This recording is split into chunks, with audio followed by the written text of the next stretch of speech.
Welcome to ದಿನಚರಿಯನ ದಿನ 35 guys. ಎಂದಿನಂತೆ ಇವತ್ತು ಒಳ್ಳೆ ಮೂಡಲ್ಲೇ ಸ್ಟುಡಿಯೋಗೆ ಆಗಯ್ಯ. ಸ್ವಲ್ಪ ಕೆಲಸ ಕಾರ್ಯಗಳು ಏನೇನೈತೆ ಅಂತ ಯೋಚನೆ ಮಾಡ್ಕೊಂಡು ಸ್ಟುಡಿಯೋ ಕೆಲಸಗಳನ್ನ ಮುಗಿಸಿ ಬೇರೆದೊಂದು ಹೊಸ ಪ್ರಾಜೆಕ್ಟ್ ಇತ್ತು, ಅದನ್ನ ತಗೊಂಡಿದ್ದೀನಿ ಕೈಗೆ. ಬೇಗ ಆದಷ್ಟು ಬೇಗ ಮುಗಿಸ್ಬೇಕು ಅದನ್ನ. ಆದ್ಮೇಲೆ ಊಟಕ್ಕೆ ಟೈಮ್ ಆಯ್ತು. ನಮ್ಮ ಹುಡುಗ ಒಬ್ಬ ಬಂದಿದ್ದ, ಯಶವಂತ್ ಅಂತ. ಇವನು ನಮ್ಮ ಹಳೆ ಗೆಳೆಯ. ಇವನು ನನ್ನ ಮರ್ತ್ಕೊಟ್ಟಿದ್ದ. ನಾನೇ ಒಂದ್ಸರಿ ಮಾತಾಡ್ಸಿ ಆಮೇಲೆ ಜ್ಞಾಪನ ಬಂದಿತ್ತಂತೆ, ನನ್ನ ಹತ್ರನೇ ಡೌ ಮಾಡ್ತಾ ಇದ್ದ. ಅವನು ನಾನು ಪಾರ್ಕ್ ಅಲ್ಲಿ ಊಟ ಮಾಡ್ತೀವಲ್ಲ, ಅದೇ ಹೋಟ್ಲಿಗೆ ಊಟಕ್ಕೆ ಹೋಗಿದ್ದವು. ನಾವು ಹೋಗಿದ್ದು ಒಂದ್ ಸ್ವಲ್ಪ ಟೈಮ್ ಜಾಸ್ತಿನೇ ಹೋಗಿತ್ತು. ಅದಕ್ಕೆ ರೈಸ್ ಐಟಮ್ ಎಲ್ಲ ಖಾಲಿ. ಅದಾದ್ಮೇಲೆ ಮುದ್ದೆನೇ ಇದ್ದಿತ್ತು, ಮತ್ತೆ ಚಪಾತಿನೂ ಇತ್ತು. ರೈಸ್ ಆಗ ಗಂಟ ಇರ್ಲಿ ಅಂತ 2 ಮುದ್ದೆ ತಗೊಂಡೆ. ರೈಸ್ ಇನ್ನು 10 ನಿಮಿಷ ಆದ್ಮೇಲೆ ಆಯ್ತದೆ ಅಂದ್ರು. ನಾವು ಕೂತಿರೋ ಲೊಕೇಶನ್ ಒಂದ್ ಸ್ವಲ್ಪ ಚೇಂಜ್ ಐತೆ ಗೈಸ್. ಬೇರೆ ಬಂದು ಕೂತ್ಕೊಂಡಿದ್ರು, ಅದಕ್ಕೆ ಲೊಕೇಶನ್ ಚೇಂಜ್. ಹಂಗೆ ವಿ ರೋಡ್ ಕಡೆ ಒಂದ್ ಸ್ವಲ್ಪ ಕೆಲಸ ಕಾರ್ಯಗಳಿದ್ದು, ಅದನ್ನು ಮುಗಿಸಿ ಒಂದ್ ಕಡೆ ಬಂದೋ ಗೈಸ್. ಇದು ಯಾವ ಟೀ ಅಂಗಡಿ ಅಂದ್ರೆ, ನಾ ಸ್ಟಾರ್ಟಿಂಗ್ ಟೀ ಕುಡಿ ಸ್ಟಾರ್ಟ್ ಮಾಡಿದ್ದೆ ಇಲ್ಲಿ. ಇಲ್ಲಿಂದ ಸ್ಟಾರ್ಟ್ ಆಗಿ ನನ್ ಟೀ ಹುಚ್ಚು ಎಲ್ಲಿ ಗಂಟ ಬಂದಿತ್ತು ಅಂತ ನಿಮ್ಗೆ ಗೊತ್ತು. ಮಿನಿಮಮ್ ಅಂದ್ರು ಟೀ ಅಲ್ಲೇ ಕುಡಿದೇ ಇದ್ದಿತ್ತು ನಾನು ಜಾಸ್ತಿ. ನನ್ನ ಫ್ರೆಂಡ್ಸ್ ಗಳ ಜೊತೆ ಅಲ್ಲಿ ಇಲ್ಲಿ ಕುಡಿತಾ,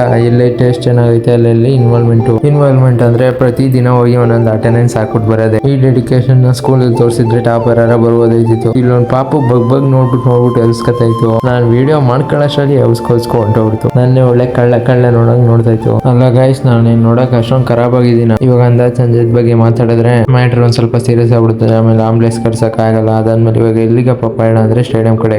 ಗೈಸ್, ನಿಮ್ಗೊಂದು ಮ್ಯಾಟ್ರ್ ಹೇಳ್ಬೇಕು ಅಂತ ಸುಮಾರು ದಿವಸ ಹೇಳಿದೆ. ಅದಾದ್ಮೇಲೆ ಅದು ಹೇಳ್ಬೇಕು ಬೇಡವಾ ಅಂತ ಯೋಚನೆ. ಈ ವಿಡಿಯೋ ನೋಡೋದ್ಮೇಲೆ ಮುಂದೆಗಡೆ ಸಿಂಪತಿ ಕ್ರಿಯೇಟ್ ಮಾಡ್ತಾವನೆ ಹಂಗಂತ ಬರ್ಬೋದೇನೋ. ಮುಂದೆಗಡೆ ಭಾವನೆಯಲ್ಲಿ ಅನ್ಕೊಂಡು ಏನು ಹೇಳಿಲ್ಲ, ಯಾಕಂದ್ರೆ ದಿನಚರಿಯಾನದಲ್ಲಿ ಎಲ್ಲ ಹೇಳಲೇಬೇಕು. ಅದಕ್ಕೆ ಹೇಳೇ ಬಿಡುವ ಅಂತ ಗೈಸ್. ಮುಂದಿನ ಸಂಚಿಕೆಯಲ್ಲಿ ನಿಮ್ಗೆ ವಿವರಣೆ ಸಿಗ್ತದೆ ನಾನು ಯಾಕೆ ಸುಮಾರು ದಿವಸ ಸ್ಟೇಡಿಯಂ ಕಡೆ ಹೋಗ್ಲಿಲ್ಲ, ಅದು ಇದು ಎಲ್ಲ. ಮತ್ತೆ ಇವತ್ತು ವಿಡಿಯೋ ತುಂಬಾ ಎಳೆದೋಟೆ ಅನಿಸ್ತದೆ. ಆಮೇಲೆ ಇನ್ನೇನು ಗೈಸ್, ಜೀವನದಲ್ಲಿ ಏನಿಲ್ಲ, ಖುಷಿಯಾಗಿರಿ. ಸಿಗೋಣ.